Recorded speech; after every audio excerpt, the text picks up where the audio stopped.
That does mean you, even though I'm facing the camera right now. Soon, I'll be facing the camera this way. Thank you. Thank you all. This is so exciting. It is super cool to be together live and in person. Hopefully we'll even be streaming. Possibly. We are. Technology conquered. It's the best. It's so great. It is so awesome to see you. It's so great to have so many people online. Thank you for joining us from home. Thank you, Josh, for joining us from in the room, but also on the screen. That is some kind of magic. It's awesome to be together. We specifically did not bring name tags today. So as part of my opening moments, because not everybody has something quite as cool and groovy as this one, I'd like everybody to take a moment, turn to your neighbor, introduce yourself, say, hi, I'm Beth, I'm from the 5th and King County Williams. Don't say that, say Eric.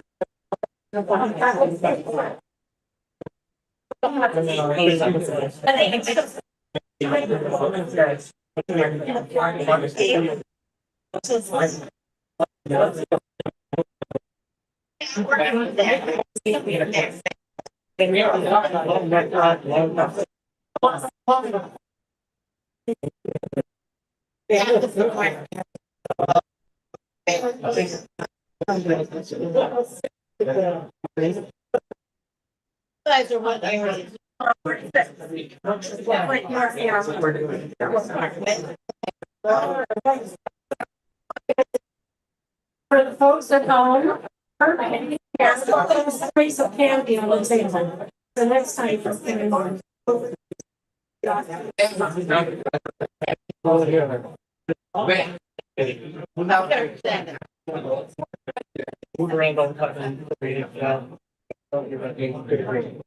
I work in the I just these yeah. I'm a big traffic anti-traffic. Yeah,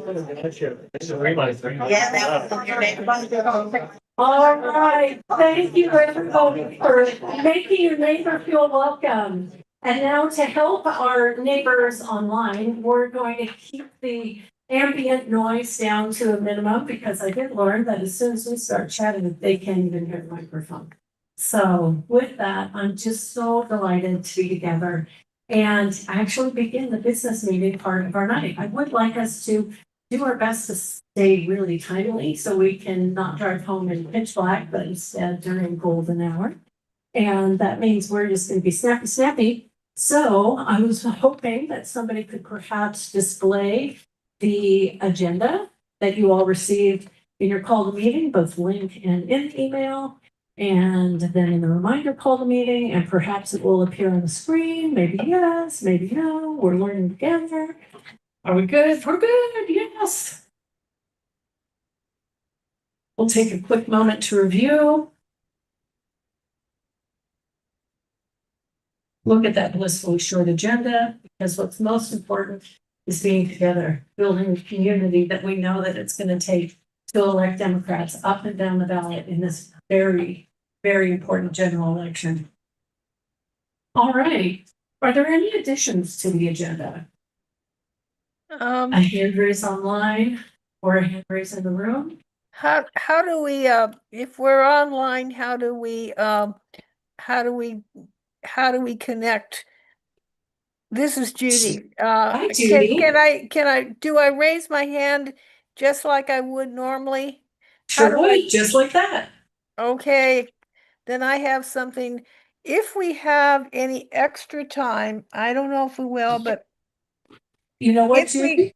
Generally, when it's an if we have extra time, then that's going to be perfect new business or good of the order. What do you think? Yeah, what I would like is if there are any thoughts on recent events, like, and I don't know what we can do about it, but I'd at least like it acknowledged, like Trump's threat to put 50% tariffs on Canada. What else are they doing? Things are so unstable in this country right now. And I don't know that we can do anything, but yeah, good of the order. It would be a time to bring that up, I guess. Indeed it is. Super, thank you. We'll make a note of it and we'll circle back to you at good of the order. Hi, we have is it new business or good with the order? It is. It is. Well, I just didn't see. It's not because that would have had to have been 10 days notice. Oh, So- so, So it's open mic night oh, okay, when we get to new business and good with the order. excellent, thank you. Yeah. For those of us in the room, I'd love it if you could use your best owl selves, turn your head 180 degrees and wave to our youngest Dems in the room. Hi, guys. Thanks for joining us. You're welcome here every time and anytime. Lots of cookies and grapes on the counter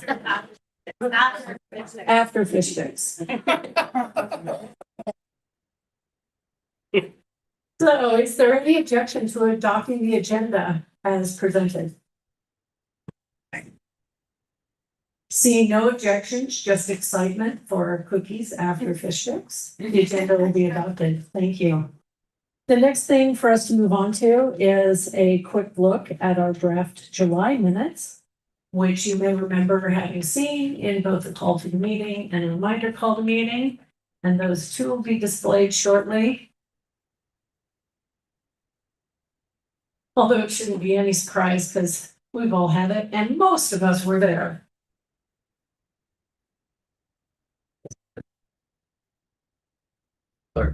You're good.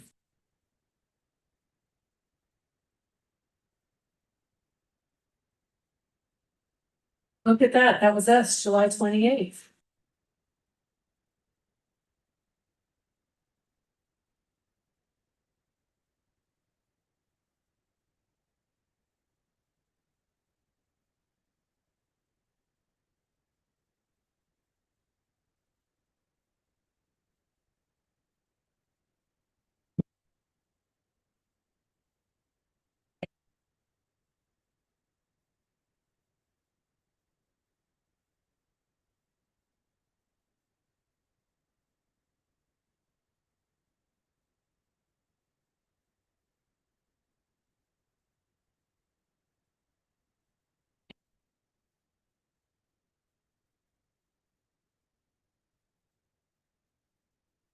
I don't know if mine was actually vandalism. Mine was more so thank you.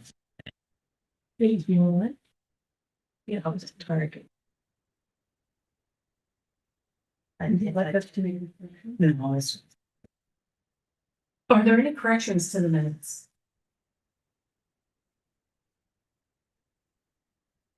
Seeing no hands raised from the Zoom room and then in this room.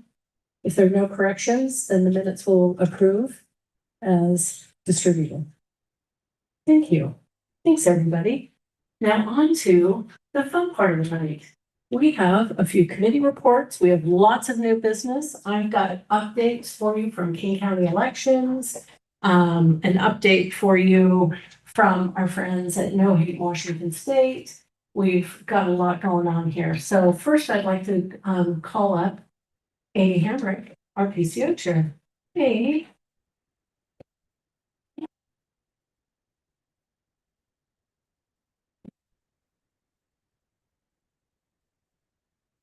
Here's a good start. You can switch in. Thank you. That was a long walk. That was in an aisle. Where am I going? Here. Oh, okay. There we go. Okay. Let me find my notes. Okay, awesome. Thank y'all for being here tonight. Just a couple of notes about the PCOs that I would like you to take back to your LDs. There's been a lot of confusion with some PCOs who are currently a PCO and did not file to run for next term. They are still a PCO. Their term ends the end of November. So if you could alert the PCOs in your LD, that'd be great. And then the new PCOs take office December 1st.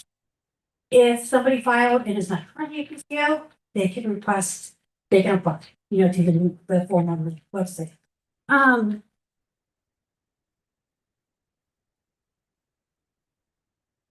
Please also do keep reminding your PCOs at your LD meetings about our monthly PCO meeting. The link I think you all have, I can send it out again, is always the second Tuesday of the month at 7 p.m. And I just wanted to let everybody know that I have been working with a lot of the indivisible groups around the county this summer to recruit for new PCOs and to see how we can coordinate with get out the vote efforts. So if there's any group that you want Casey Dems to visit and talk to you about that, just let me know. And I think that's it. Awesome. Thank you, Amy. Great, great. Well done. It is great we have PCOs. Right now, our PCOs are going to be our lifeline to our communities. We really need our PCOs to work their precincts. And Amy's been working really hard to give them lateral PDFs they can download and share, great talk tracks, everything they need to do the groundwork of the game we're playing. Next up is our endorsement team. Dean, would you like to take the mic? Slides. Yeah. Oh, They're funny slides. thank you. There's a hand up. Katie, do you have a question? Yes, is the appointed PCO's term also end November 30th and have to be reappointed after December 1st? That is correct. Okay, thank you. Until after your LD review. Amy notes that they cannot be reappointed until after your LD's reorganization meeting. Glad to have that in. Thank you.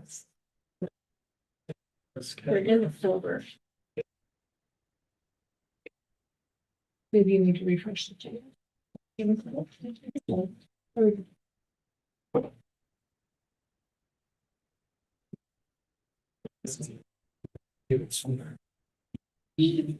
Oh, yes, I do. It's got We're good now. small scan that was really good.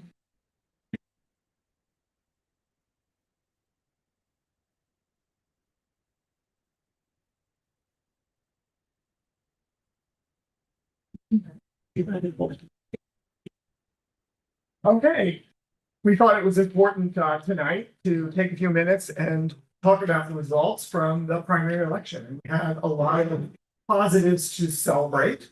If you'll go to the first slide there, Josh. And we have some statistics from the King County Elections Office that I thought would be of interest to this group. The turnout was 37%, which is pretty low. They typically average around 45%. There were 540,000 ballots that returned of 1.4 million registered voters. So a lot of people did not participate in the election process, and it shows us the opportunity that we have for the upcoming general election to generate turnout. Another thing that was surprising to me, not having seen this data before, 70% of the ballots were returned from drop boxes. I think, see, here's some applause. Yeah. I think that is a reflection of the fact that people are not overly confident about mail delivery service and making sure that they got counted, but people wanted their vote to count.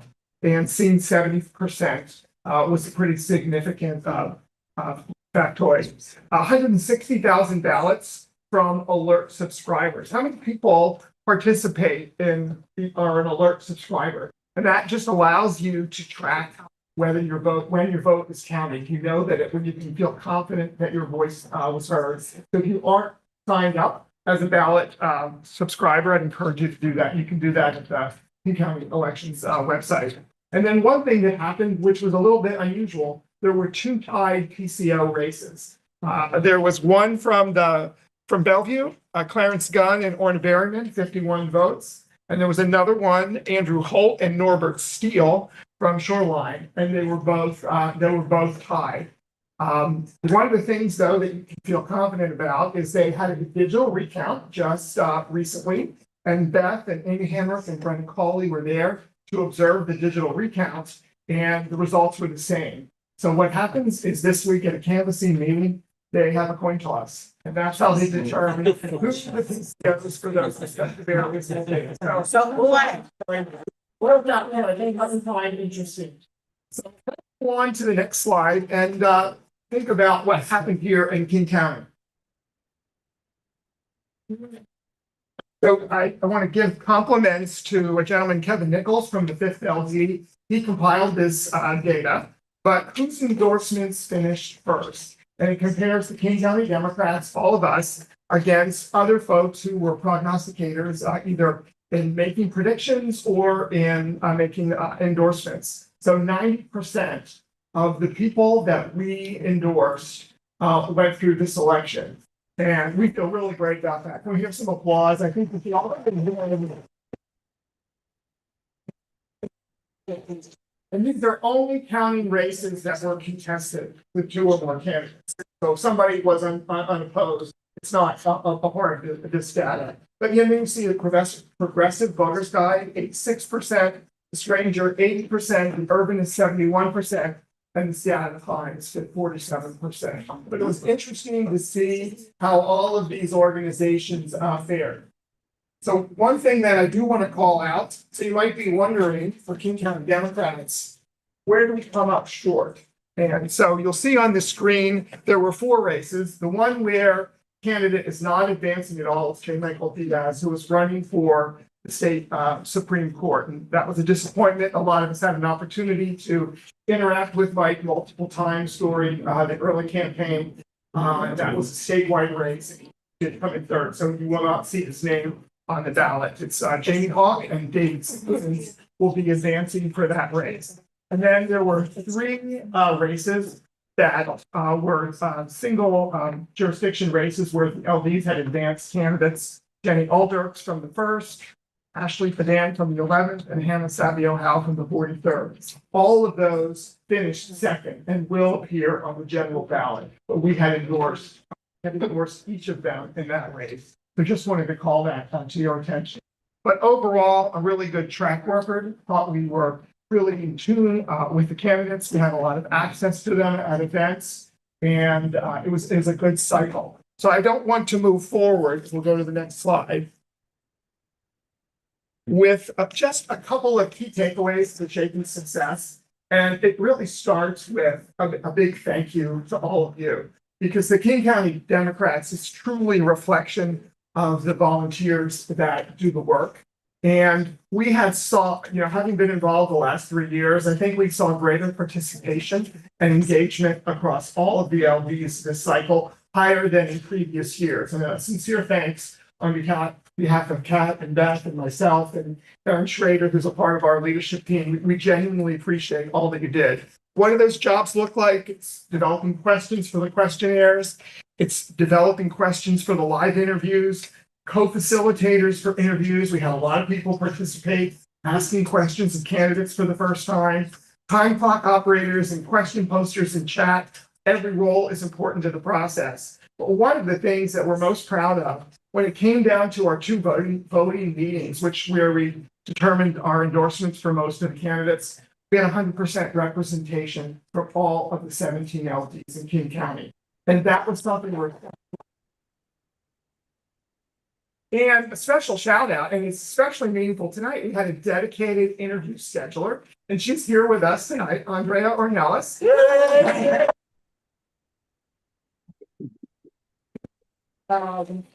Guys, the daily grind job of reaching out to the candidates and getting these scheduled, and it would not run smoothly or be possible without her dedicated efforts. I also want to thank Katie Masuros from the 48th.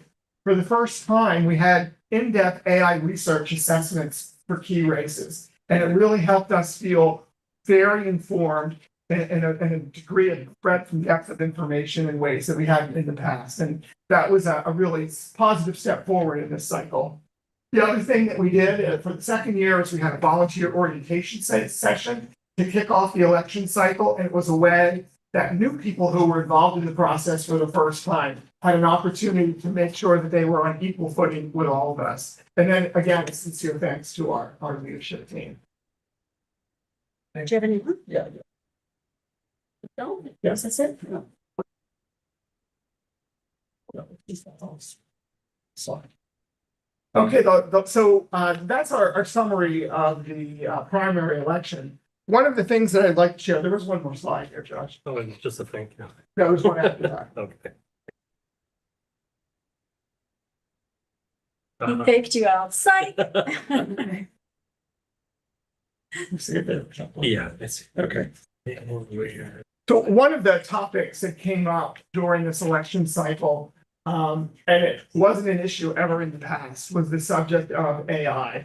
And we know that there are a lot of teams working on policy issues and formulating a position from that lens. But one of the things that was of interest to our endorsement committee was we kept hearing about how LDs were using AI to streamline work in their respective LDs. So we are convening a forum on September the 10th.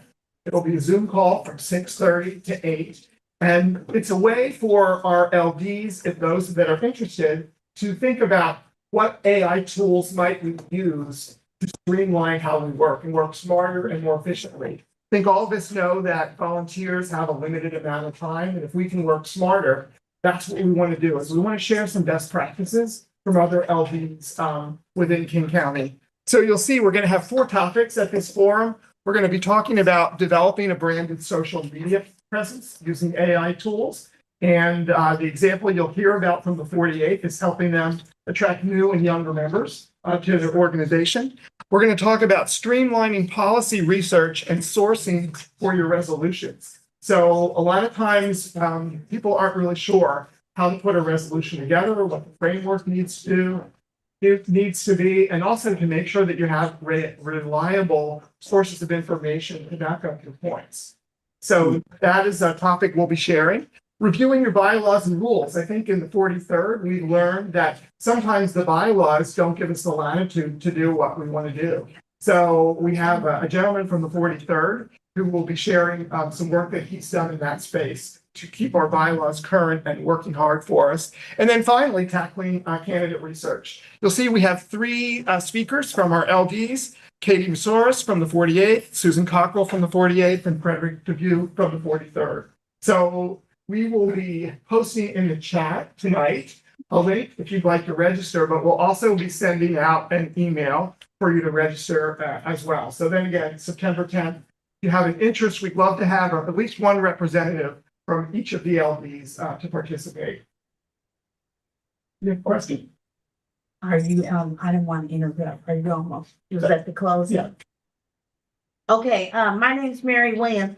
I'm from the 37th. And the other thing you need to remember on AI, and actually there was something in the notes, and I didn't want us to have to redo the notes and everything, but it says Mary Williams talked about vandalism. And it was more than vandalism. It was actually someone who was running for office that their campaign materials were targeted with AI. And so this person is a person of color. She's an African-American woman. She's head of the Black Caucus. And she was running for Island County Commissioner. And her election materials were up on Facebook. And she had somebody actually go on there and put very racially offensive things on there. And you could clearly tell it was done with AI. So I just want you to be aware of that. Like I said, I didn't want to have to change all the notes and everything, but it was more than vandalism. It was targeting of somebody who's a Democrat running for office with an AI tool where they basically made her into like a clown and had some other things that were LGBT, just very offensive things. So that needs to be on your top of your mind. Absolutely. And thank you for sharing that example, because we know that a lot of people have a lot of hesitation or reservations about AI. So part of this forum will also be discussion, because we want people to have a forum to raise concerns and provide guidance and hear about their experiences. Thank you. So I'll turn it over to Kat. Thank you, Dean. Thank you, Dean. Thank you. Let's give it up for Dean. This is great. Was a full year's worth of work summarized, nobody wants to see me. Summarized by Dean in under 10 minutes. So thanks again. We have a great committee. Everybody who did endorsement work, endorsement adjacent work, helped with questions, maybe attended an interview, raise your hand, and people online as well. We have representatives, 3 to 5 representatives from every LD, from King County and Downs, and then the question development process also includes lots and lots of people. So we invite everybody to participate. We'll be starting up again in the fall with question development because we only get about 6 weeks off a year. Next, if you would pull up the report, it's a pretty simple report this month. We're really excited though. We have one single LD race that has through this month. But it's a really exciting one. Tamara Strammel is running for LD 31 senator.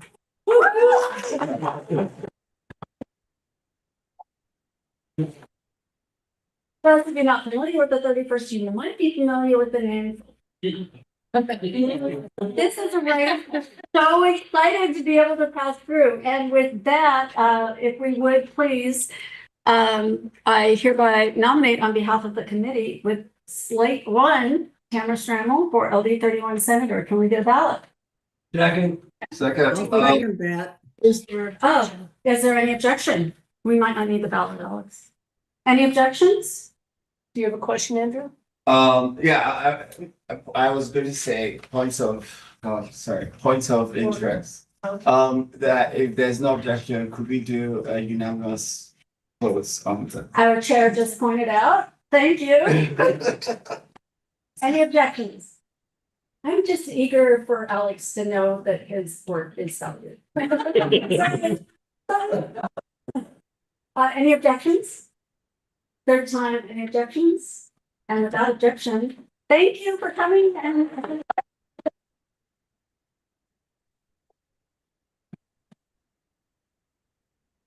Now is the exciting and spicy time of the evening when we open for floor nominations for endorsements. So we're open to considering any floor nominations for endorsements.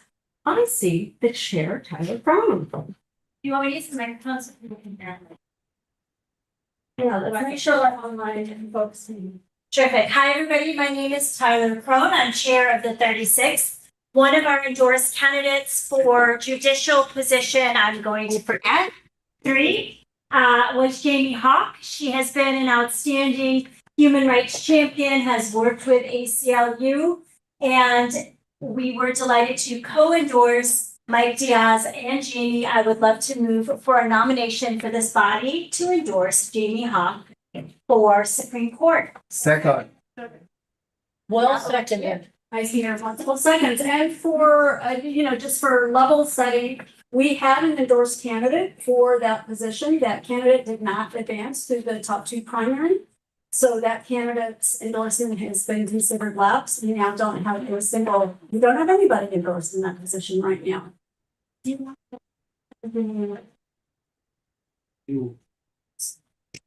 don't want to dish you, Alex. We're gonna have a debate. Is there any debate?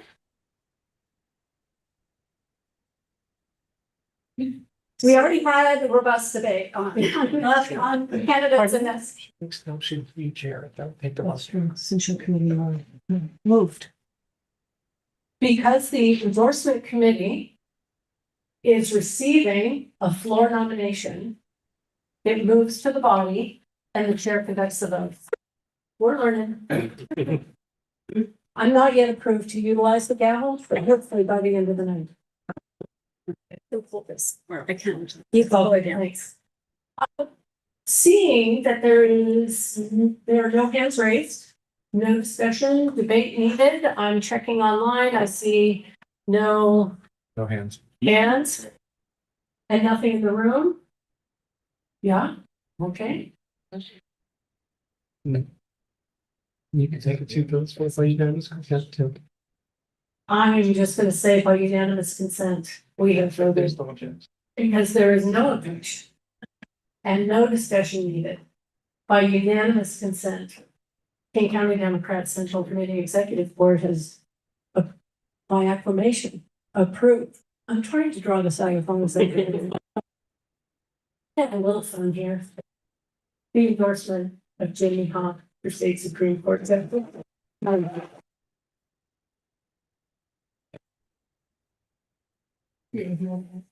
Are there any other floor endorsements?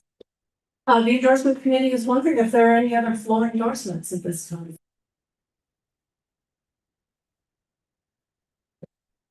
Being none? Not so spicy after all. That's awesome. That's because, hey, does King County Dems kick butt or what? We did a good job. You did a great job.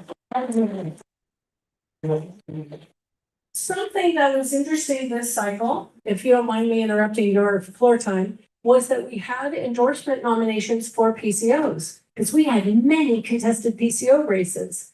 And many of our endorsed PCOs went through. But when I was at the recount for the two that were exactly tied and remain tied after the recount, I learned that there was one precinct in Redmond that had contested PCO races in both the Democratic PCO and the Republican PCO in the same precinct. And I think we should all hope that our precincts are that fought after to lead and represent. And so I'm just saying, let's knock some doors. Let's get it going on. We have some people who have won their contested PCO race in the room. Well done, well done. I'm just going to do a quick double check with Kat to make sure that we are done with the endorsement section.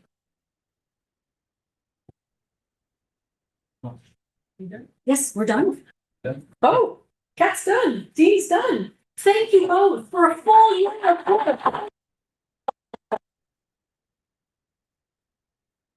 And our next committee member, or next committee lead, Vice Chair Andrew Ashiafu. I was about to say go, yeah. You can. First of all, I'm so excited because this is my first ever in-person county meeting, even LD meeting. So I am hyper. First of all, I just want to say good work to everyone that went out there that done for our candidates, that text bank, that phone call, that did everything. Overall, we had one of the greatest showing for a Democrat Party countywide, but also statewide, that we're hoping to flip some seats. And on the outreach, I have decided that we needed to be more, is it Gen Z or Gen X? So we needed to be All the more- gens. all the gens and be more tech savvy, social media savvy. So can we have a round of applause to Reese right there? Obviously more Grace who will be helping us create social media content and videography of our events and everything. And we're also still in the process, and hopefully by the before the general election, the outreach committee will come out with a report on the rent payment, but we're still in the process of working through that. Thank you. Thank you, Andrew. Thank you, thank you, thank you. Are there any other committee reports that I have forgotten to notice or to call up? We don't only do that if we're passing the budget nowadays. Isn't that so cool? The question was treasurer's report. Okay. Although, if Diana really wants to talk, we'll always give her the floor. I would like to begin our new business with a couple of items of my own that didn't become a part of the agenda because they haven't happened yet. First, I'd like to discuss the decision yesterday regarding the president's executive order around mail-in voting. And while we could have a lengthy and robust discussion about it among ourselves, because there are some very big feelings happening inside of this very big body, and I am sure that everybody's got a few of those. What I'd like to do is read an email sent this morning from Julie Wise, our King County Director of Elections. Dear partners, I'm sure you've seen the news that there was a Supreme Court decision yesterday on the president's executive order around vote by mail. There's a lot of headlines out there, so I wanted to share what we know right now. And then in bold, she writes, at this point, this decision does not change our work or the way our voters vote. So please interpret that as her reassurance.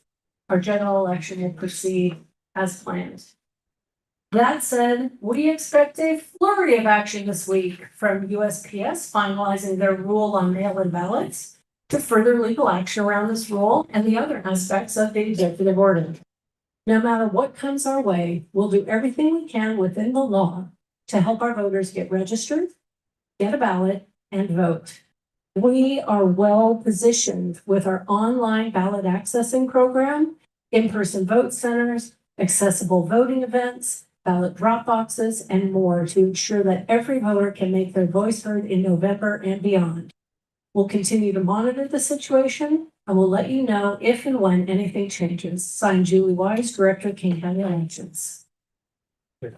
I find that very reassuring. And I can build on that by sharing with you that during the primary election, we had 90 ballot drop boxes around King County. By the general election, there will be 100 ballot drop boxes around King County.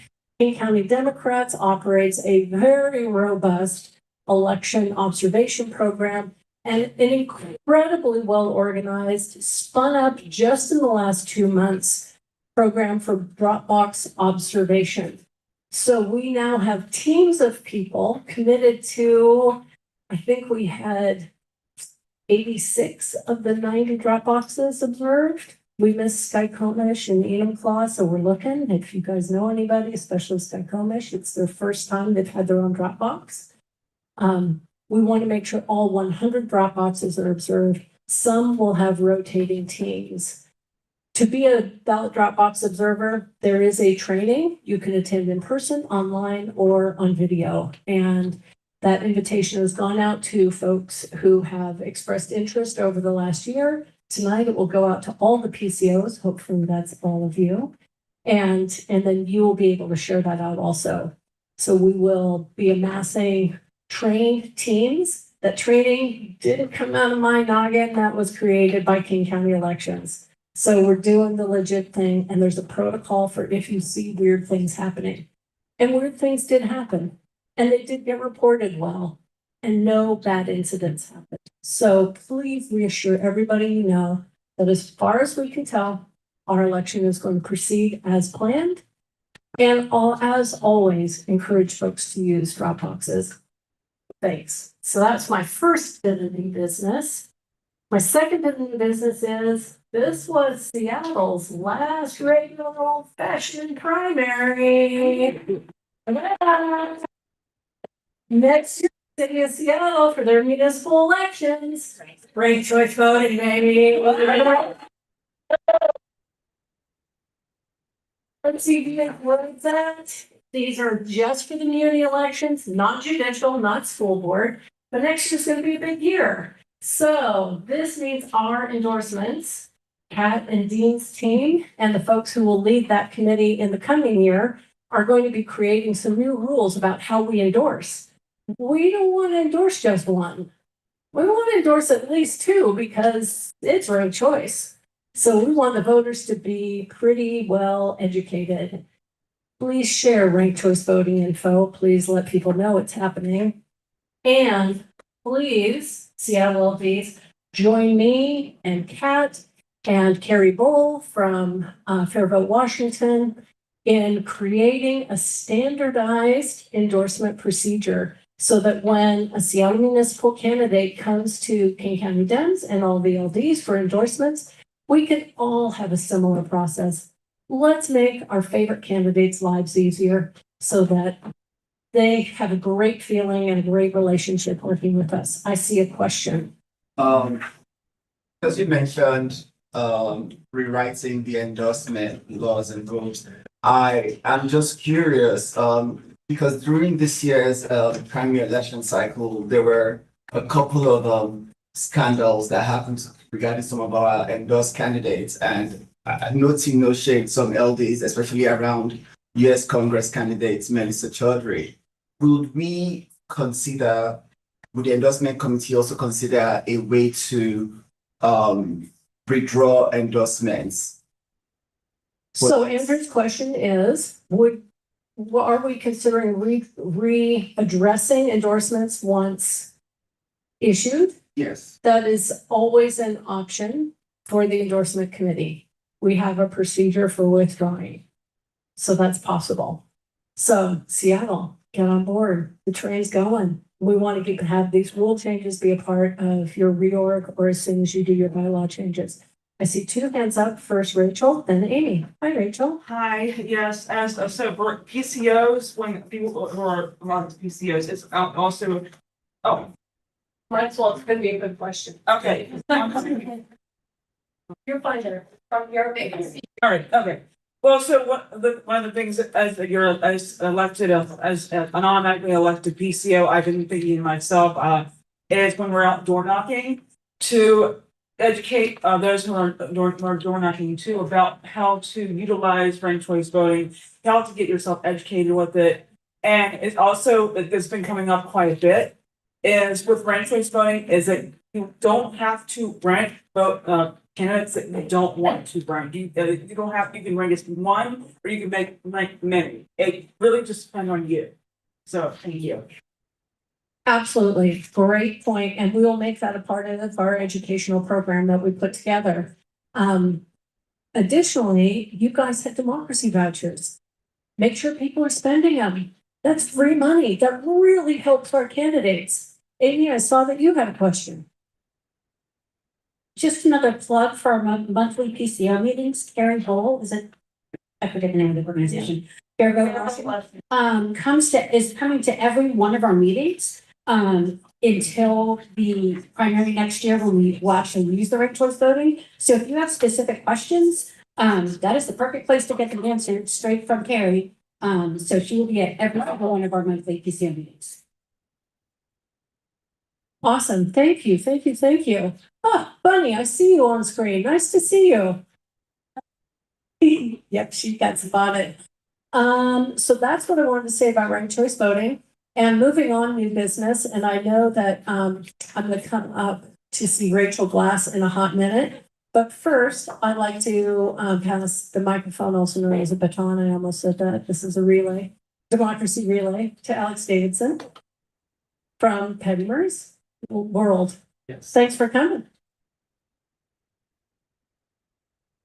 Hi, everyone. I'm the political director for Patty Murray. Beth asked me to come and share some thoughts from Team Murray and the National Senate world about kind of the state of Senate races across the country right now. A year and a half ago, a lot of folks were throwing in the towel. Conventional political wisdom was telling us we might not have a shot at taking back the Senate this November. Republicans, to no surprise, I believe us, have acted incredulously horribly towards the American people. They've had very contentious GOP primaries. They've had very public, high-profile stumbles in recruitment of folks running for their Senate races. And the issues that are facing Americans right now are just completely, they've shot themselves in the foot with those, with the trade war, the tariff war that Trump has thrown us into yet again. They're losing on affordability across the board. And, he has started. Iran. Say again? Iran. Yes. So right now, Republicans hold 50 seats, Democrats hold 47. We need to flip 4 seats. Year and a half ago, there was not that large of a path to victory for Democrats. Today, there are lots of paths to victory. We have great Senate candidates across the country. We're going on the offensive in 6 races. In North Carolina with Roy Cooper, who has won statewide multiple times. Always love to plug him. Mary Peltola up in Alaska. Her message of family, fresh, and freedom is really resonating with Alaskans. And just anecdotally, Senator Murray flies the same flight as Dan Sullivan or the other Alaska senators, who then go to SeaTac to fly to Anchorage. She has never seen Dan Sullivan on the flights back home as much as she has seen him the past year. He is nervous. Republicans in Alaska are nervous, and we are excited about him. Sherrod Brown out of Ohio is another toss-up state that we are very excited about. Go and support him. He's another candidate who has won statewide multiple times, and we are all in on Sherrod Brown. Josh Jarrett out of Iowa. There have been multiple polls that have come out the past week that have him tied, up 2 points, up 4 points. in Iowa, and we are very excited about this new Texas state. With Texas, with James Talarico, Patty Murray again is all in. We have an incredibly corrupt statewide elected in Texas running against Talarico.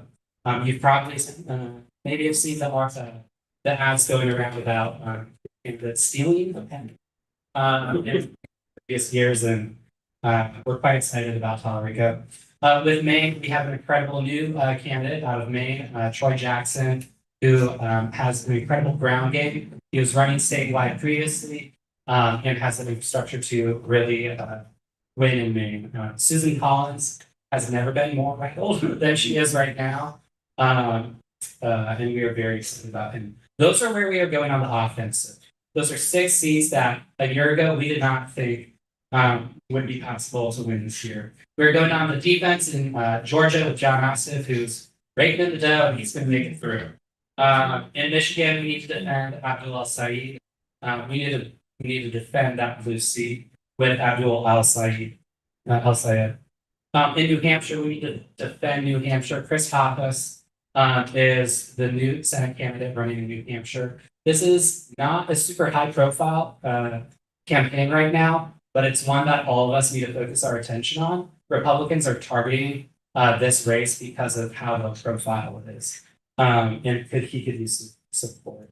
And then Minnesota and Illinois with Peggy Flanagan and Julia Stratton, both candidates who have won statewide and are have moved on to the general. So we are very excited about all of those. Some races that you're not going to hear a lot of talk about that are still important are in Kansas, Mississippi, and South Carolina. We're not likely to win any of these, but we have incredibly strong candidates who are making Republicans spend money in those seats, meaning they can't spend money in others. So Adam Hamilton out of Kansas is a pastor who's running statewide, very well known in Kansas. We were excited about him too. Scott Collum is a former DA and has out of Mississippi and has created a lot of very strong inroads with the community and is posing a big threat to Clyde Smith, who's the incumbent there. And then Andy Andrews is a pediatrician out of South Carolina, running against the new Republican candidate out of South Carolina after Lindsey Graham passed away. So these are 3 races that we are putting effort into to make Republicans spend money there to help our other Senate candidates. We have a really good shot at winning the Senate this year. This is the year to do it. Help out those candidates that we are going on the offense and defense on for that. And if you have any questions or want help connecting to races, let me know. Thank you so much, Alex. Alex's words speak to an incredibly important piece of business for us, and that is getting out the vote. We've just got to get out the vote. We can't elect these Democrats by staying at home. If you have friends and family in these places, make sure that they're activated, they are voting. If you have phone bank energy, dial into these guys. If Alex can help you connect, as can the WADEMs. So we all know who our WADEMs leaders are, and because they're emailing us several times a day. Thank you, guys. But let's make sure we're doing everything we can to grow the Democratic presence in our state and flip these seats and maintain these seats. Get out the vote is our #1 job between here and November 3rd. And I see Mary has a question.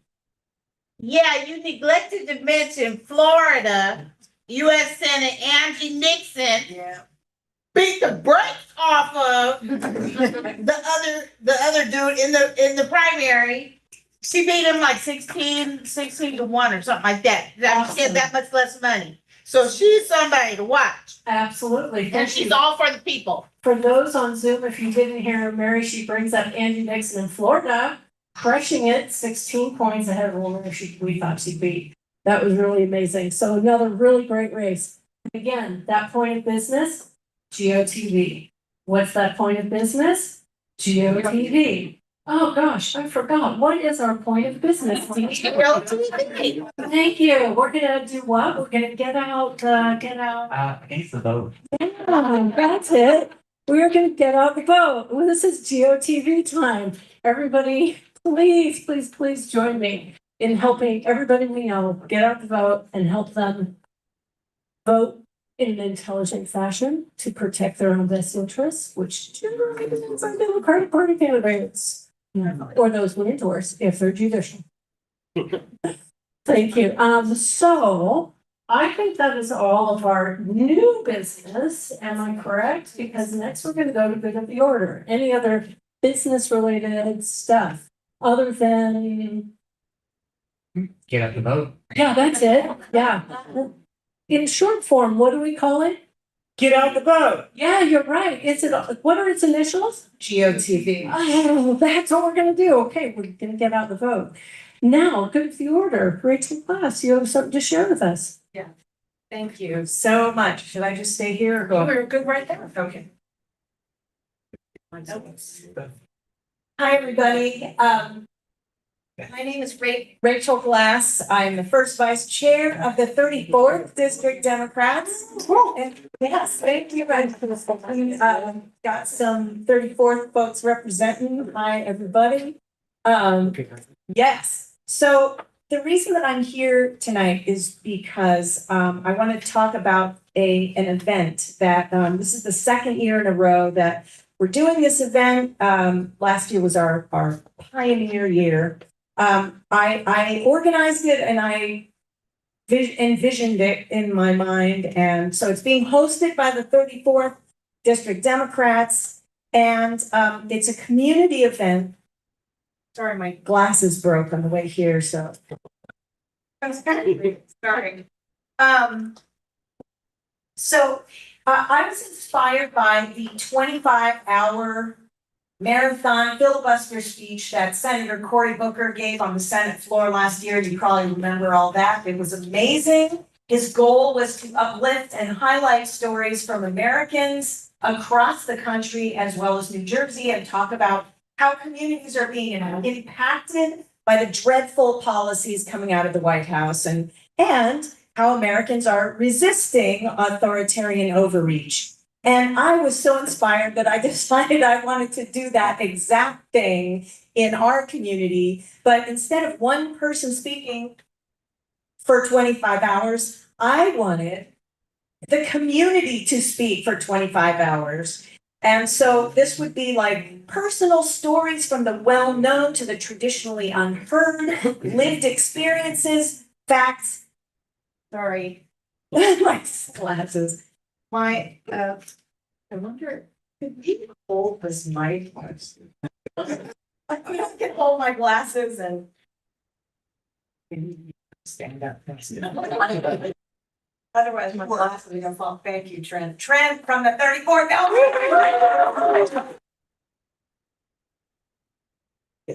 Anyway, so we had lived experiences, we had facts, we had statistics and reports from field experts hailing from every corner of the community. They were speaking on a wide variety of topics. There was also music, poetry, spoken word, and much more. So this is like a fun event as well as an informative event.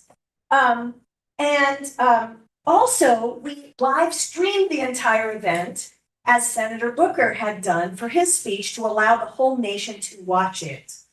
So this was an amazing event. It went really well. I thought it was just going to be like Seattle area, but people tuned in from all across Washington on the live stream, as well as from 8 states, in addition to Washington, to watch this. And our audiences came together to learn that we are not alone in our fear, rage, and frustration and determination to persist.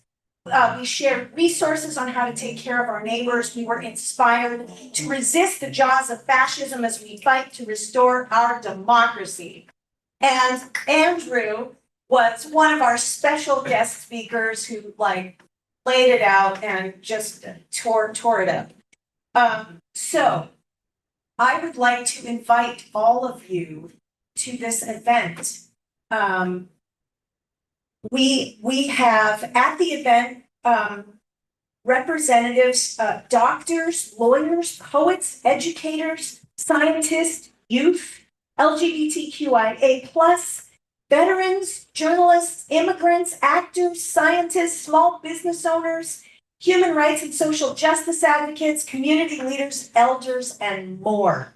So we just had like 30 to 35 speakers and presenters last time. And I would love every one of you to join us, come to cheer on Andrew, your compadre, and join us for this amazing event. If you have the gonzo wish to do something totally like that you think might be outside of your purview and stay up for 25 hours with us, yeah, doing that, I'd love to have you join me. But if not, if you can't do a 25-hour stayover, you can come for some of the time.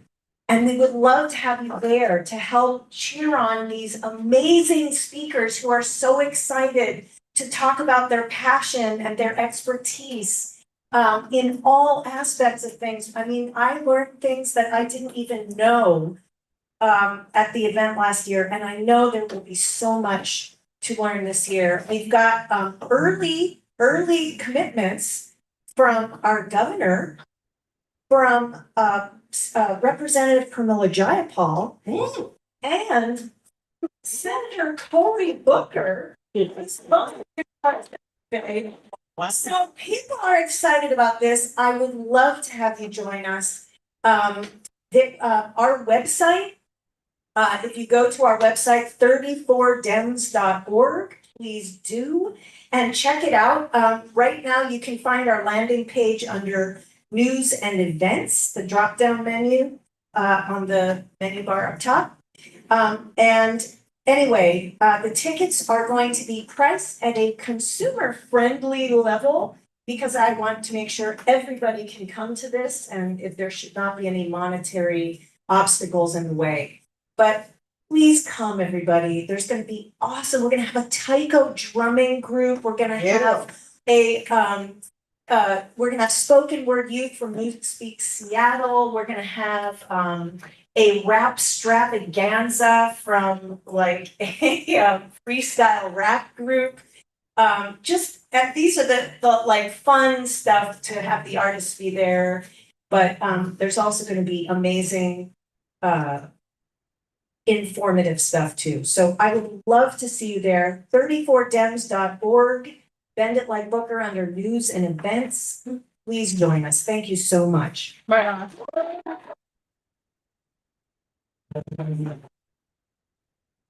Thank you, Rachel, and thank you, Infinite Assist. Way me, teamwork making the dream work already. Something that I skipped right over with our new business was just a gentle mention. Probably the second time tonight, that reorg is coming up. Yeah, this org's gonna reorg.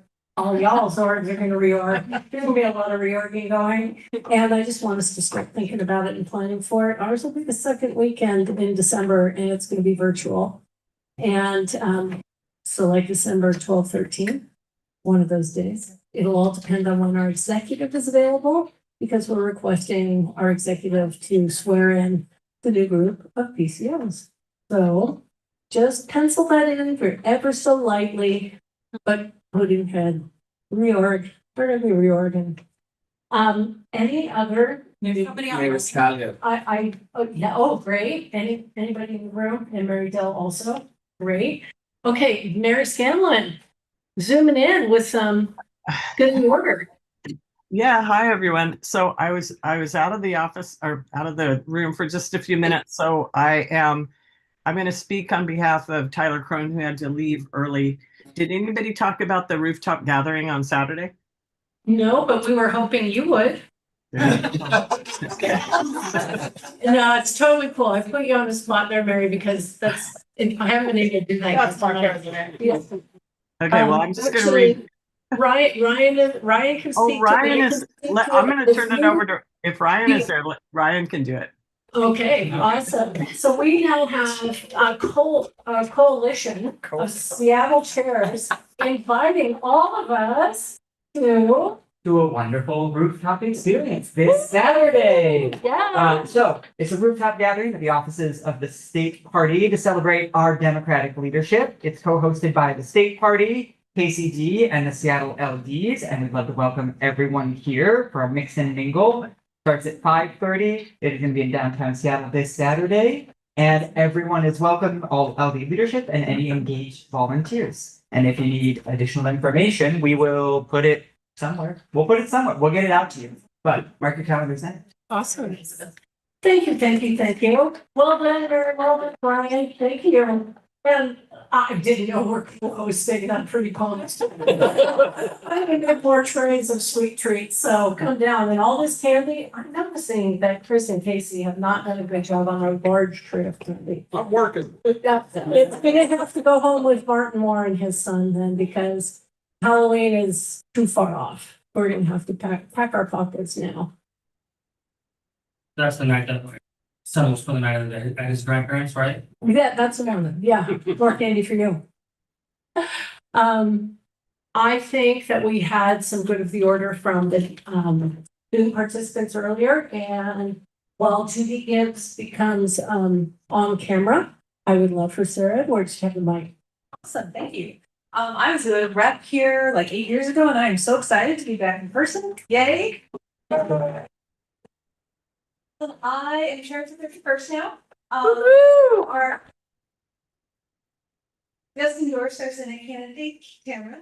Yeah. And if you would like to talk to Tamara some more, she's happy to chat with you tonight. But also, we have a picnic on Saturday that I would like to invite you all to. It is at Lakeland Hills in Auburn, so just over the Pierce County line. But still, if you can get to Des Moines, you can get to Lakeland Hills, I promise. It starts at 5. It's in a picnic shelter. It's very chill. We can promise you food, and we will ask you for money there, but there's no cover charge. So please check out our website. It's 31stdistrictdemocrats.org. We have all the information. I know that we have Linda Farber coming, who is our Pierce County election auditor. If you're interested to hear from the Pierce County perspective, we have a few other electeds who are coming as well. Am I forgetting anything? We're gonna have a silent auction, Yes. maybe some touring tickets if anybody. Yeah, those are my touring tickets. I know. Yes, we also have yes, thank you. We also have a fundraising component. So we do have a silent auction. We have some cool items. We have a cabin stay. We have some baskets. So if you would like to, I really appreciated Alex's rundown on our US Senate. If you would like to help the Senate closer to home, and help us flip the 31st and like the 5th have done and the 30th have done, like the LDs right around us have been doing great work, and we want to be the next ones. And also get rid of Fortunato, is, I swear, worse. Please come up. We would love to see you. Again, 31stdistrictdemocrats.org is our website.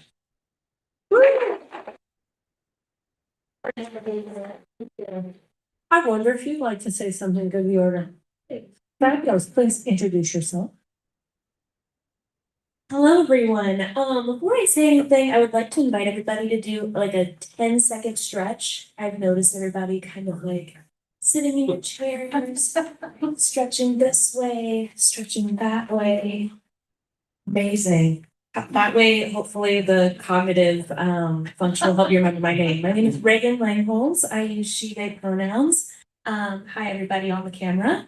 I'm with No Hate in Washington State. We are the opposition campaign to two mega donor backed initiatives, 001 and 638. They're both transphobic and poorly worded and scary in nature. Who here knows about the No Hate in Washington State campaign? Cool. Trying to find anybody that doesn't have their hand up. Does anybody want any literature anyway? Sure. Amazing. All right, I will be coming around while I also kind of talk about the initiatives. If you want literature, oh, thank you, Sarah. So as I said, my name is Reagan. I am a resident of the 47th LD. Kentucky has been my hometown. I graduated from Kentwood High School and graduated from UW-Tacoma. I'm very local here, and I went to high school during the first Trump term. I woke up on November 5th on my birthday with the news that he was the president-elect. So just to kind of hold that gravity of what that was like.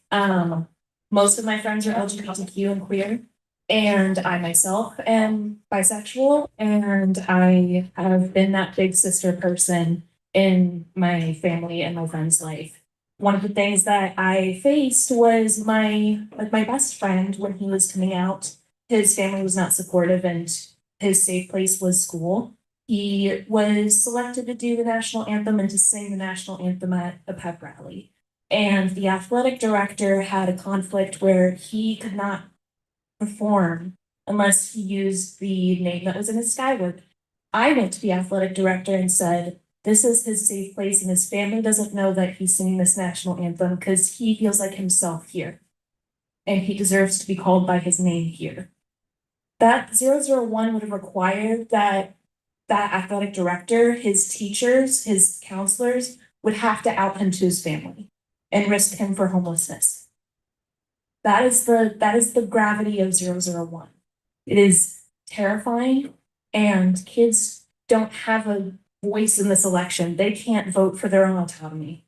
It's up to us, the adults in the room, to say that this isn't right and that we need to protect our kids. Right? Not every family is safe to come out to. Right. 638 is getting a lot of media press. This one would require that all girls get a reproductive exam before participating in sports. I want you to imagine just any kid that wants to play something as simple as softball. They would have to get an out-of-pocket expense and either get a pelvic exam or hormonal blood work just to prove their gender. And this would only be applied to girls. I strongly urge, because what I've been seeing on the phone calls, we've been phone banking, we've reached 100,000 direct voter contact in Washington State. What we've been hearing on the phones, what we've been hearing at the doors, this is an education campaign, not as much as a persuasion one. People, when we talk to folks about this, they are opposed to it. They have questions, but when we answer them, they know what the right vote is. People have their heads in the sand. You saw that number earlier, that it was 37%. People have no idea that this is on their ballot. They don't think Washington State is a place we have these policies, but we have laws like the initiative signature policy where someone can pay a bunch of signature gatherers to stand outside grocery stores and bully people for signatures. That's how this got on the ballot. So with that, I have a couple calls to action. Anybody here that is a PCO or a chair of their LD, I have door knocking starting September 8th going on every day until the election. If there's PCOs here that are willing to be a turf lead or willing to knock on doors for no hate, I can get you a turf. That's an easy job, and I will be hosting those door knocking anyway, but if anybody wants to do asynchronous door knocking, that is super easy. We also have events going on every weekend. We're going to be at Plateau Pride out on the 31st, and we'll be doing a soft launch canvas from 2 to 4 out in Sumner.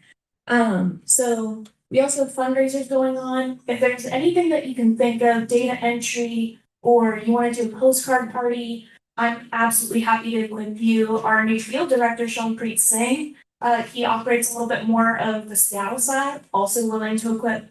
And I think that's about it, but I want to leave the floor for any questions or Q&A. Yes. Can we just get the literature Yes. for our turfs that we as PCOs? Yeah. Can you repeat that so that the online viewers can hear? Yeah, the question was, can we get literature as PCOs because we have our own turfs? Absolutely. And I have boxes and boxes in my car in my office. So if there's also people that want yard signs, we also can equip with yard signs. I'm trying to get my printer to get some more rally signs. Those fit in your window a lot easier for people that live in apartment buildings. Yes, absolutely. Thank you for your question. Yes, Brian?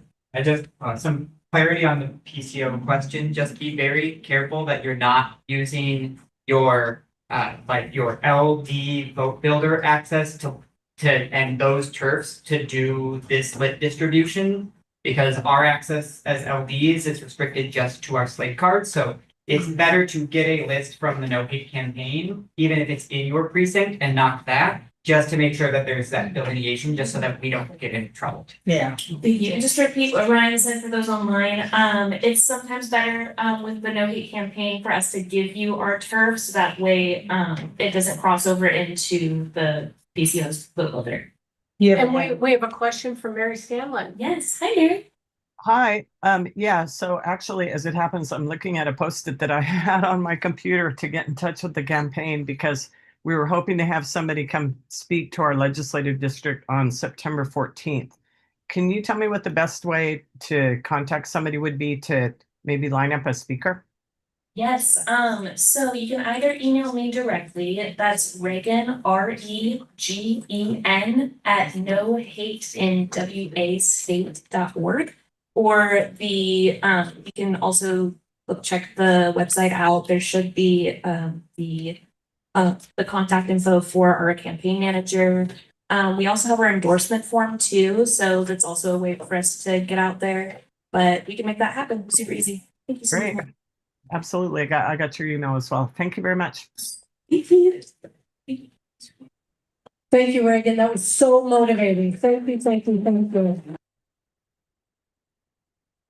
Mary Williams had something that was a natural next step for us, so I pass this to her. Okay, I'm gonna face this way because I want to show off my shirt. Anyway, I'm in the 37th. I'm on PCO as well. So does anybody know what yesterday was? There was a significant event yesterday. My birthday. International. Happy birthday. International Friendship Day. No, it was actually Marsha P. Johnson's birthday, and Marsha P. Johnson would have been 81 yesterday. So we want to thank Marsha P. Johnson for her work at Stonewall, because that was a revolutionary, her and Sylvia Rivera, okay? So that's a good. And they started a street transvestite action revolutionaries, and they were housing homeless youth way before it was a thing in our county. The other thing I want to invite you all to, Seattle Now is having our picnic, because what tomorrow is Women's Equality Day. Okay, so we're meeting at Woodland Park at 5:30. You're welcome, and we're gonna have our new shirts. I'll just say that. But we don't sell shirts. We just take donation. But the other thing I want folks to know is Woodland Park. Women's Equality Wednesday, August 26th, is the annual observance that commemorates the ratification of the 19th Amendment to the U.S. Constitution in 1920, which guaranteed women the constitutional right to vote. Now, we just have to get already now, right? And the other thing I wanted to say, in line with that is, and it was in the notes, the part about the vandalism. The other thing I mentioned, and you guys may have seen Rachel Meadows done a couple pieces on this, but the impact of folks being laid off from civil service employees. Black women have lost over 95,000 federal jobs since 2025. 95,000 people. Okay. And that's not only Black women. Overall, 270,000 civil service employees have been let off. Okay. So we need to continue as a party to really make that an issue in this upcoming, all these races, right? And the last thing I'll say is that you have to also remember that the federal government has removed demographic tracking indicators for race, gender, and diversity programs. They did that back in March 2025. The agencies with the highest layoffs, Department of Education, Department of Housing and Urban Development, and many, many others. So we really need to keep that at the forefront, that folks are being targeted. It's not just vandalism for the elections. It's literally folks' lifetime employment. So that's really important. And I just want us to keep that at the forefront of our movement. Thank you, Marilyn. Very happy with you. Super important additions to the evening. I wonder if Judy Gibbs is online. Judy, are you online and able to join us? I think you had some good of the order. Yes, just had one. Yeah, I am just stunned by the announcement that Trump's gonna put 50% tariffs on Canada. And Canada's been one of our best friends, and a lot of businesses in this state have been very badly hurt by Trump's actions against Canada, because the Canadians that are no longer shopping in mass the way they once did. I'm wondering, I can't see anything to do about this, but I'm wondering if anybody else has had any thoughts about this. Thank you for posing that question, Judy. Any thoughts in the room on how to counteract or protest against these ridiculous tariffs? Hi, Janie. I just spent a weekend in Canada not long ago, and it was lovely. So I encourage folks to go to Canada. You know. Excellent. And I'll repeat just in case, Janie encourages folks to vacation in Canada, go to a really good time, and spend some money up there, buy some of the small business things, and dine in their restaurants. Yeah. I think a number of people in the room said it earlier, and that is what? Get out. See, if I'm as clever as Mike Pelliciotti, I could get a chant going in this room. We saw him do that at the state convention, but I'm just a Democrat in training. Rachel? When I say get out the, you say vote. Get out the vote. Get out the vote. Get out the vote. Yes.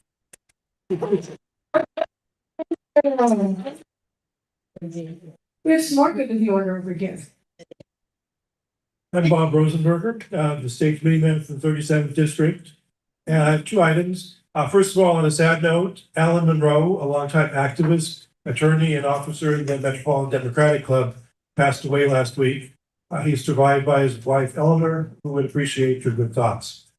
And on a happier note, we heard about Senator Mary Peltola running in Alaska. She's actually going to be in town this Friday on an event at John and Bobby Bridges' house. The app starts at $250. So let me know and I'll put you on the mailing list or the guest list. Right.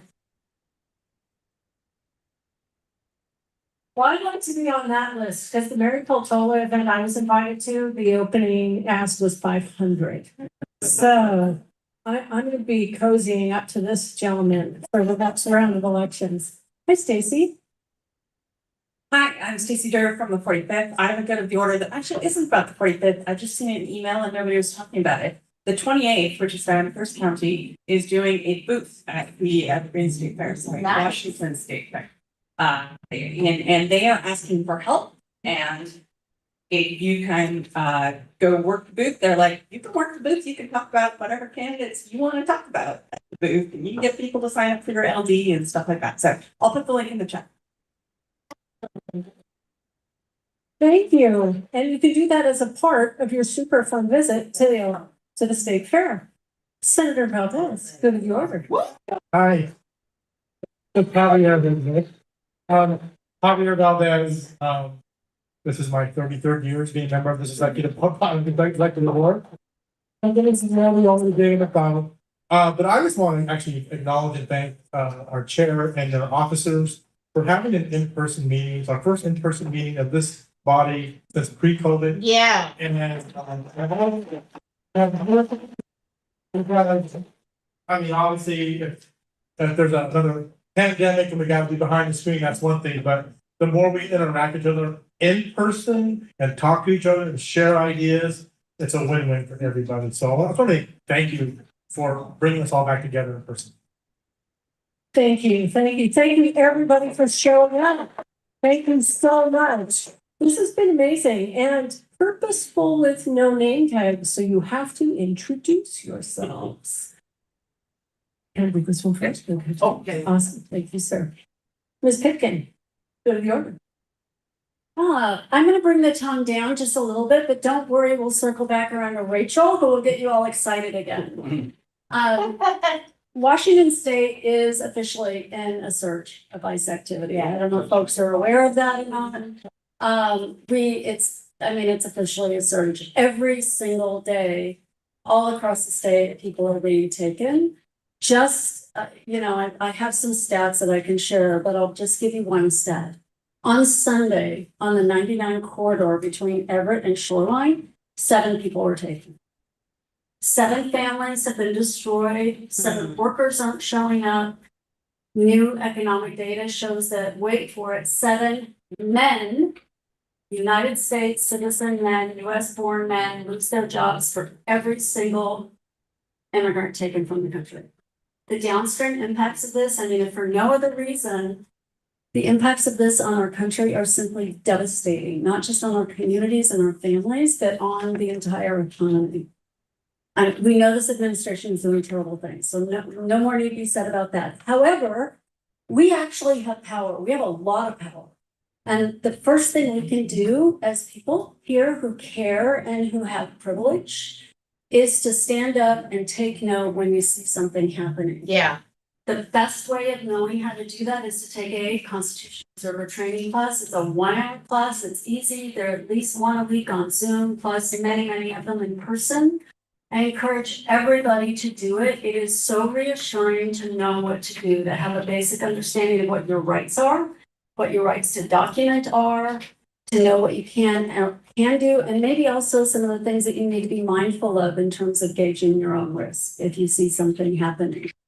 This is our community. It's scary. If you happen to see something, I'll tell you, your blood pressure, your heart rate, everything goes through the roof. It's one of the scariest things you'll ever see is masked human beings walking up to a car, breaking the window without a word, dragging somebody out. They're in masks, remember. They're dressed for combat for no reason, and then hauling that person away and they're gone in under 5 minutes. This is what's happening in our communities. Our children are seeing it. Our kids at school are worried about their friends. Their friends don't know if the parents are going to be home when they go home from school. Parents are having to put copies of passports in kids' backpacks. They're having to do the kind of planning that as a parent you would never want to have to do. This is what we're facing as a country, but we can be brave together. We can take action if you have privilege and you're able to. Try to get yourself some training. The other thing you can do is show a visible sign of solidarity with people. And for those online, what I'm doing is I'm holding up a whistle, which I wear around my neck. I have one on my keychain. If I don't have one on my neck, I'll have one on my wrist. Get one of these kits that has a whistle. These all have our East King Rapid Response phone number on it.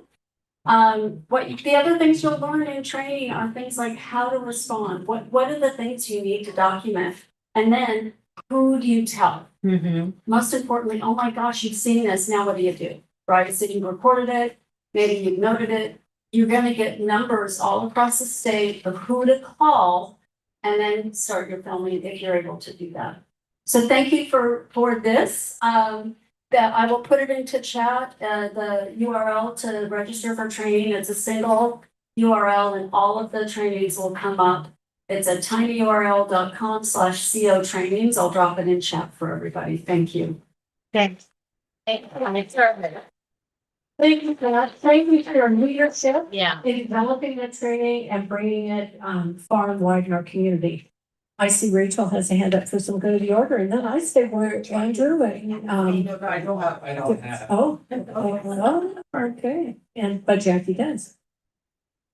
So I says, first of all, thank you, Madam Chair, and what an amazing time to spend together in person. It's like for the first time I think some of us are meeting each other for the first time, like out of Zoom. And another thing that I've been thinking a lot lately, my birthday is in a couple months and I'm gonna be 29. And I've had a lot. It's been an interesting political year for me. I was on the endorsement committee. I have moved up in the King County Central Committee, and I am reflecting on how it's been for me and what I would like to see for other people who also join after me. and that is the young people, and I'm thinking about how can we not only encourage the young, like myself, to not only vote, not only phone bank, but get other people in the generations to also get involved in politics and get excited, and that includes building coalitions and making sure that youth are feeling supported and know what is at stake, know how to vote, know what we're talking about, and so that it's more accessible for them. And then I think it's time for to say, when I say get out the vote, you say get out the yes. Thank you, Rachel. One thing I'd like to add is when we're speaking to folks younger than me, which is almost everybody, you would not let your grandma pick the clothes you're going to wear tomorrow. Why would you let your grandma pick your elected officials who are going to make decisions that determine the quality of your life? Absolutely not. We need all of our voters from 18 on up to please cast those ballots. Hi, Jackie. Hello, I'm Jackie Boschak, chair of the 33rd LD, and I'm actually not speaking as the chair right now, but as someone who is the president of the Washington State Alliance for Retired Americans, sort of switching to young voters to older voters, because most of you know who votes the most? Older voters. In this election, 60% of the votes were those over 60. And so I've been a retired union member now for 16 years. And the senior arm of the AFL-CIO is the Alliance for Retired Americans. And we care about voting. So there was new business earlier about what was going on around President Trump's executive orders. Many of you know that last year, one of his executive orders was that every state turn over their sensitive voter roll data to them so they can help create that Postal Service record of who should vote and who shouldn't. Almost every single blue state refused to do that, and they started being sued by the Department of Justice. Already 23 states have gone through the process of being sued, refusing and being upheld in court to turn over those documents. Already 23 states. One of the organizations that helped do that was the Alliance for Retired Americans, because we vote often and we have a lot of other things going. We can be legal standing in a lot of court lawsuits around voting. And the Alliance Legal Group it's a national organization that has been funding nonprofits voting for democracy and voting rights for decades. So they've been supporting the Alliance for Retired Americans being a part of all these lawsuits. Practically any lawsuit in the last 5 years around voting has had a party of the Alliance for Retired Americans. So last fall, Washington State was sued by the Department of Justice. And just how bad the state of the DOJ is right now, one of the basic tenets of any kind of lawsuit of this is that they have to have an attorney who has the ability to practice law in the state that they're suing here in the state of Washington. So because they failed to do that fundamental thing last fall, basically Washington State said, well, the Western District Court said, your lawsuit is trash, go back to the table and try all over again. So in March, they finally got their act together and had a real lawsuit going. So we were approached, the Washington State Alliance for Retired Americans was approached to be a part of, to intervene on the behalf of the state of Washington. So of course, Steve Hobbs is being represented by the Attorney General here in our state. So the Alliance Law Group had us intervene on behalf of the voters in Washington State. So there's 4 different organizations that have intervened on behalf of defending our legal rights to refuse to turn over sensitive voter data. So on August 4th, the lawsuit was held in court, Western District Court. Our attorneys gave some really compelling information on the Civil Rights Act, which has a great deal of relevance to this particular lawsuit. And right now we're just waiting for for the judge to make a decision. So one of the things that's, if you read some of the things about what happened with the ruling yesterday is the Supreme Court has said, this is not the end of it. There's a lot more lawsuits that are still playing out. And this whole lawsuit about just turning over the legal voters' data to create the Postal Service filing will probably be the thing that will trash the whole bit when that all goes to the court, is what we hope. So anyway, we're still waiting for the results, and it should be any day now. So we expect to win, just like the 23 other states have also won. Thank you. Nice. And this is why we get together, to hear this news. Otherwise, it wouldn't have made it to me. Thank you, Jackie. Thank you. All right, hi everybody. My name is Martin Moore. I'm the chair of the 30th Legislative District. And shout out to Mr. Burns. Yeah. Look how excited he is. Honestly, it feels really good to be in this room with you guys. It's good for my soul, for our soul. Yeah. And it just feels pretty damn good with all the shit that's happening. gotta stick in Congress together. And in the White House. First of all, I just wanted to say thank you to the gal. I don't know who she is. I talked about ICE. They have been in Federal Way as well. And it's really disgusting how our Federal Way City Council won't say a damn thing, won't do anything. And I'm of the opinion of, obviously there's not much local governments can do, but we have a power in our voice and being able to say something so people know that we're aware. And so I'm also on the City Council in Federal Way, and it felt good. Thank you. And I will say this: the 30th District Democrats played a pivotal role in a Democratic seat on the City Council. So we have Les Sessions and myself, and now we have Lydia, so we have 3. So we're slowly changing that. But it felt good for my soul to talk about how ICE is not welcome. And let me tell you, I got a lot of love on the Federal Way City Council Martin Moore page. So a little bit of sarcasm there. It's amazing how ugly people can truly be. But I'm glad I said it. I'm at peace with it. And I'm going to continue to speak out. And Beth and I, we've talked several times, and she knows what I've talking about. And honestly, I appreciate your leadership. And just she's always taking my calls. We're always having a lot of fun in our conversations, but taking care of business. And it's just great.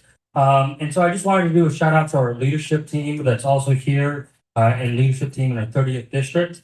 They're a phenomenal team. I really, really love the team that's in place right now.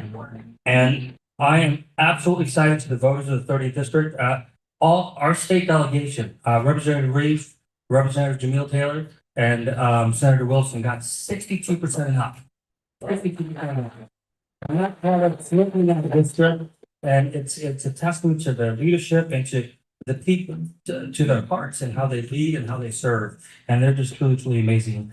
Also, another exciting thing that the 30th District Democrats are doing is I'm looking forward to having a conversation of how we can get involved in our community. So we're going to talk about community connections and just being out there in the community and showing that Democrats care, showing that we're also invested in our community through service, period.